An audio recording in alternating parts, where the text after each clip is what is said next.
Assalamualaikum warahmatullahi wabarakatuh. Bagaimana kabarnya hari ini anak-anakku semuanya kelas 5? Semangat ya. Dan semoga kalian semuanya selalu dalam keadaan sehat walafiat dan selalu dalam lindungan Allah Subhanahu wa Ta'ala. Baik anak-anak, hari ini sebelum pembelajaran kita mulai, kita sama-sama membaca basmalah. Bismillahirrahmanirrahim. Baik, hari ini kita akan belajar tema 9, subtema 1,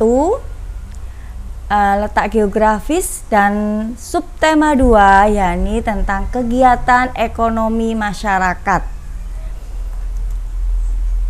Kita bahas satu-satu di sini tentang letak geografis. Apa sih nak letak geografis itu? Iya, letak suatu negara yang dilihat dari kenyataan di permukaan bumi. Itu namanya letak geografis.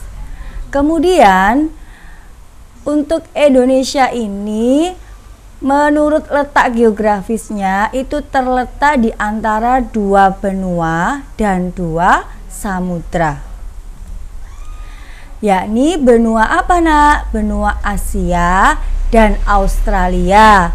Dan untuk samudra di sini Samudra Hindia dan Samudra Pasifik. Selanjutnya, letak kota atau daerah suatu wilayah pada peta itu dinyatakan dengan garis bujur dan garis lintang. Di mana untuk garis bujur ini dibagi menjadi 2, yakni bujur barat dan bujur timur. Sama halnya juga dengan garis lintang, juga dibagi menjadi 2, yakni lintang utara dan lintang selatan. Untuk yang pertama di sini, garis bujur. Ada yang tahu apa itu garis bujur? Iya, yakni sebuah garis yang membujur dari kutub utara ke kutub selatan. Itu namanya garis bujur.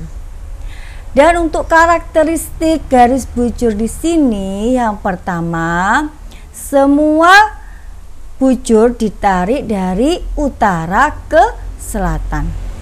Dan yang kedua, berkumpul menjadi satu titik, yaitu di mana kutub utara dan kutub selatan. Karakteristik yang ketiga dapat digambarkan pada satu globe. Itu ada 3 karakteristik garis bujur. Selanjutnya, di sini yang kedua, garis lintang, yaitu merupakan garis maya atau khayal yang melingkari bumi. Itu garis lintang. Dan di sini garis lintang ada 2, yakni yang pertama garis lintang utara yang ada di belahan bumi utara. Besarnya dimulai dari 0 derajat sampai 90 derajat. Yang kedua, yakni garis lintang selatan, di mana ada di belahan bumi selatan dan besarnya sama dimulai dari 0 derajat sampai 90 derajat. Selanjutnya, kenampakan alam. Apa sih kenampakan alam? Segala sesuatu yang dibentuk oleh peristiwa yang berada di alam, itu dinamakan kenampakan alam. Selanjutnya, kenampakan alam itu ada 2. Yang pertama, kenampakan alam daratan, dan yang kedua, kenampakan alam perairan. Bahwa di sini diketahui ya, manusia itu tinggal di lingkungan yang beragam. Maka itu juga mempengaruhi kehidupan manusia. Yang pertama, kenampakan alam di daratan. Ada apa aja? Ya, di sini ada dataran tinggi. Dataran tinggi yakni dataran yang memiliki ketinggian kurang lebih 300 sampai 600 meter di atas permukaan laut. Itu dataran tinggi. Yang kedua ada dataran rendah, merupakan dataran yang relatif datar, ya, yang luasnya itu kurang lebih dari 200 meter di atas permukaan laut. Yang ketiga ada pegunungan. Nah, di sini pegunungan itu merupakan rangkaian yang saling menghubungkan satu sama lain dan memiliki ketinggian 700 meter dari permukaan laut. Selanjutnya yang keempat, gunung. Gunung juga merupakan bagian bumi yang menjulang lebih tinggi dibandingkan dengan daerah di sekitarnya. Selanjutnya lembah, yaitu suatu cekungan yang ukurannya panjang di permukaan bumi. Itu lembah. Dan yang keenam, pulau.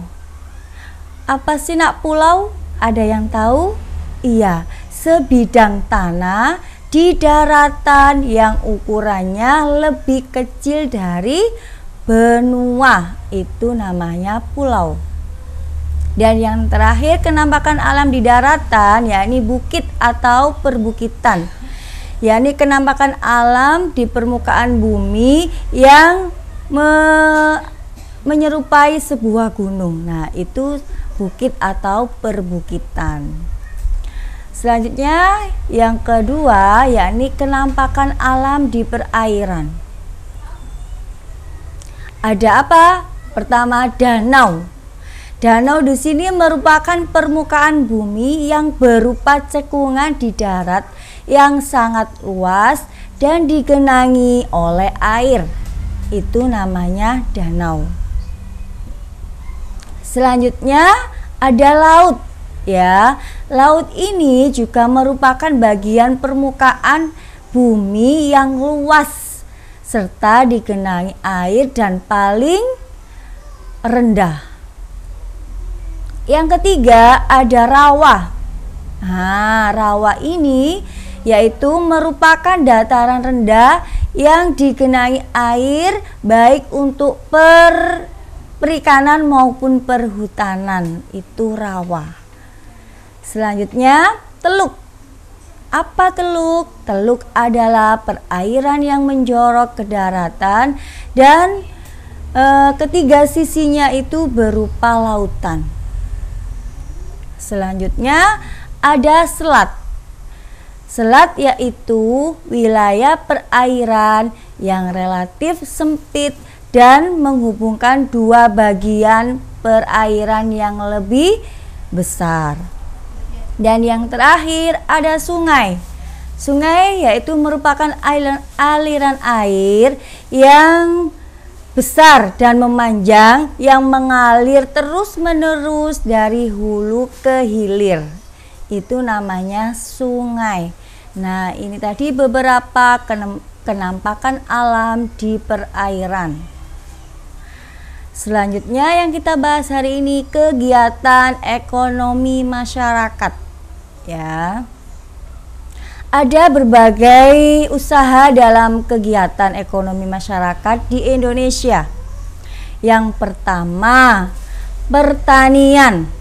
Nah, pertanian ini suatu kegiatan pemanfaatan sumber daya hayati untuk menghasilkan bahan pangan, bahan baku, serta mengelola lingkungan hidupnya.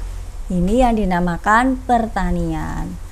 Yang kedua, perkebunan, yaitu segala kegiatan yang mengusahakan tumbuhan tertentu pada tanah. Itu perkebunan. Dan yang ketiga, peternakan, yakni mengembangbiakan dan membudidayakan hewan ternak untuk mendapat manfaat dan hasil dari kegiatan tersebut. Selanjutnya yang keempat, yakni ada perikanan, yaitu kegiatan untuk kegiatan manusia yang berhubungan dengan pengelolaan dan pemanfaatan sumber daya hayati perairan. Itu namanya perikanan. Dan yang kelima di sini yaitu pertambangan.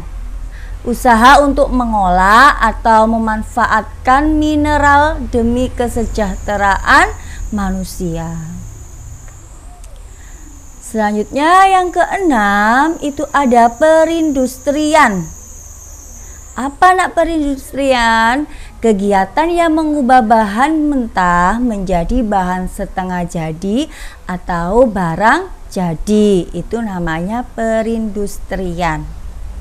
Yang ketujuh, perdagangan, yaitu kegiatan usaha yang menyalurkan barang produksinya dari produsen ke konsumen. Nah, ini dinamakan perdagangan. Dan yang kedelapan, ya ini dalam bidang jasa.